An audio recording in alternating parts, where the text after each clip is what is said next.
नमस्कार, मैं आपका मित्र चंद्रशेखर तापी। प्रणाम। आपका जीवन आनंदमय हो, नाममय हो, ये सबसे पहले मैं शुभेच्छा देता हूं।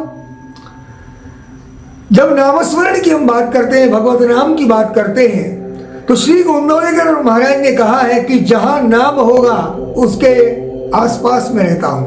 मतलब जो व्यक्ति नाम लेगा उसके आसपास में बना रहता हूं। और जीवन का उद्देश्य नाम ही है, क्योंकि भगवान को प्राप्ति करने का सरल और सहज मार्ग जो है आज के कलयुग में तो है ही, वह है नामस्मरण। तो यह नाम नहीं छोड़ देगा, भगवान का नाम लेते रहना है, गृहस्थी भी मस्त रूप से करना है। यही तो गोंदवलेकर महाराज ने बताया है।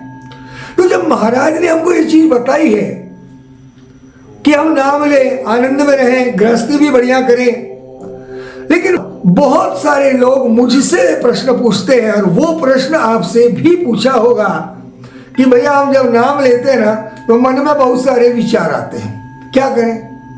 ये अक्सर पूछा जाता है।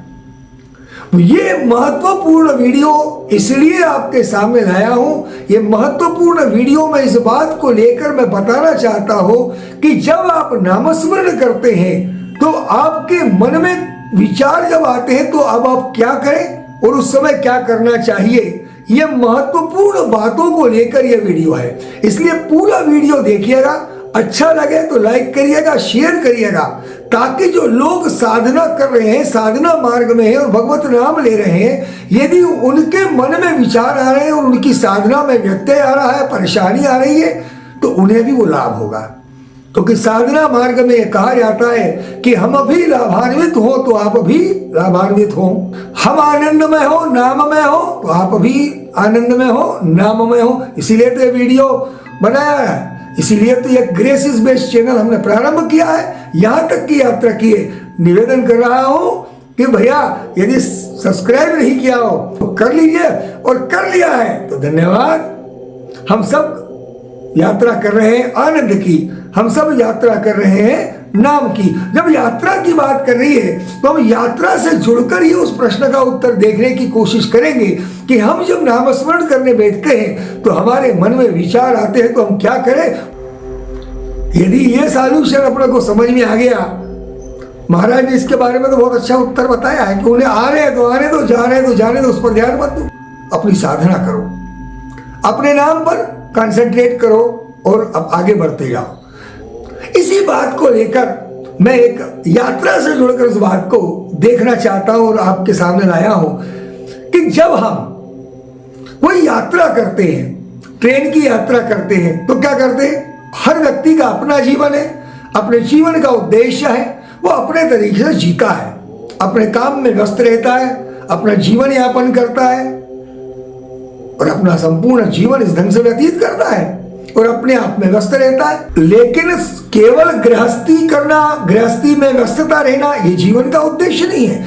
जीवन का उद्देश्य क्या है? उस परमात्मा को प्राप्त कर लेना, परमात्मा के प्रेम को प्राप्त करना, और वो नाम से ही संभव है। इसी बात को हम समझते हैं कि जब हम ट्रेन से यात्रा करते हैं तो क्या करते हैं? पहले टिकट लेते हैं, रिजर्वेशन करा लेते हैं और स्टेशन पर पहुंचने के बाद ट्रेन का इंतजार करते हैं। और जब हम ट्रेन का इंतजार करते हैं तो बहुत सारे लोग इर्द गिर्द बैठे रहते हैं। तो सबसे पहली बात कि भैया जब आप स्टेशन पर बैठते हो तो इर्द गिर्द बहुत सारे जो लोग स्टेशन पर रहते हैं, ध्यान देते हो क्या? नहीं देते। आपका ध्यान काय पर रहता है? स्टेशन पर अपनी गाड़ी पर। बहुत सारी गाड़ियां आती जाती है, किसी पर ध्यान नहीं देते हो आप। अपनी गाड़ी का अनाउंसमेंट हो रहा है कि नहीं? ओके। अपनी गाड़ी आ रही है कि नहीं? ओके। इस प्रकार को आप कंफर्मेशन करते हो, बैठे रहते हो। जब आपकी गाड़ी आई और उस गाड़ी में अपना कोच देखा, अपनी जगह देखी और आप गाड़ी में बैठ जाते हो, तब इर्द गिर्द जो लोग क्या काम कर रहे हैं उस तरफ भी आप ध्यान नहीं देते और बढ़िया तरीके से बैठने के बाद अपनी यात्रा प्रारंभ कर लेते हो। और जब आप यात्रा प्रारंभ कर लेते हो और गाड़ी में बैठे रहते हो तो वो गाड़ी न जाने कितने आंधी तूफान बारिश में से गुजरती जाती है, लेकिन आपको उसमें तकलीफ होती है क्या? नहीं होती। तो जब आप यात्रा कर रहे हो तो आपको कोई चिंता रहती है क्या उसमें? ऐसी तो कोई चिंता नहीं रहती, आंधी तूफान बारिश की कोई चिंता नहीं, लेकिन गाड़ी चली जाती है और आप आराम से यात्रा करते रहते हो। और जब यात्रा पूरी हो जाती है तो लोग अपने अपने स्टेशन पर उतर कर चले जाते हैं। कोई किसी से मकसद नहीं रहता, कोई किसी तरफ ध्यान नहीं देता है। अरे तो भैया अपने जीवन की यात्रा में नाम का टिकट कटाकर आनंद से रहिएगा और जीवन की यात्रा बढ़िया कर लीजिएगा। जब ट्रेन की यात्रा में ध्यान नहीं देते तो जिंदगी की और जीवन की यात्रा में कहाँ ध्यान दे रहे हो? लोग आ रहे हैं, जा रहे हैं, इसी प्रकार विचार आ रहे हैं, जा रहे हैं, जाने दो। अपने नाम का टिकट बढ़िया रखकर आनंद से अपनी यात्रा पूरी करिएगा और डेस्टिनेशन पर पहुंच जाइए। यही तो महाराज कहते हैं भैया, विचार आए या नहीं आए, विचार आते हैं, नहीं आते, जाते हैं, जाने दो। क्या लेना देना, अपन ने कौन सा स्टेशन में और ट्रेन में ध्यान रखा था कौन आ रहा कौन नहीं जा रहा। हम तो अपने मकसद के लिए बैठे, टिकट रखा और चल दिए। यात्रा पूरी कर हम गंतव्य पहुंच जाते। कौन जाने कौन था पड़ोसी, कौन बैठा, क्या करब, क्या ध्यान रखते हो क्या? तो इसी प्रकार से विचार आ रहे हैं, जा रहे हैं, उस पर ध्यान नहीं देना, बढ़िया नाम को पकड़े रहिएगा और अपने गंतव्य को यानी जीवन का जो उद्देश्य परमात्मा प्राप्ति है उसकी तरफ बढ़ते रहिएगा। और ट्रेन कौन सी है भैया? सदगुरु के सानिध्य की ट्रेन में रहिएगा, सदगुरु का स्मरण करिएगा, सदगुरु के सानिध्य का आनंद लीजिएगा, सदगुरु के चरणों के आनंद लीजिएगा। तो जब सदगुरु की बात हुई तो जयकारा होना चाहिए ना, सदगुरुनाथ महाराज की जय। पहले सदगुरु के सानिध्य की ट्रेन में बैठकर नाम का टिकट लेकर अपने गंतव्य तक पहुंचिएगा, अपना जीवन आनंदमय कर लीजिएगा।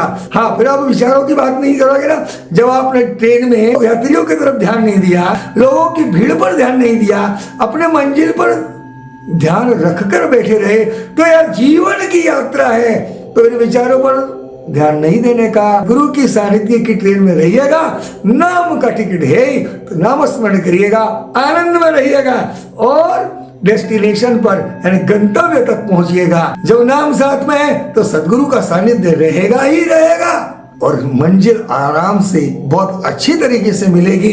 और कहते हैं ना कि जहाँ नाम है वहाँ परमात्मा है। जयकारा हो जाए सदगुरुनाथ महाराज की जय। आनंद में रहिएगा और नाम में रहिएगा। आपके जीवन की शुभकामनाओं के सहित आपका मित्र चंद्रशेखर तापी। प्रणाम, नमस्कार।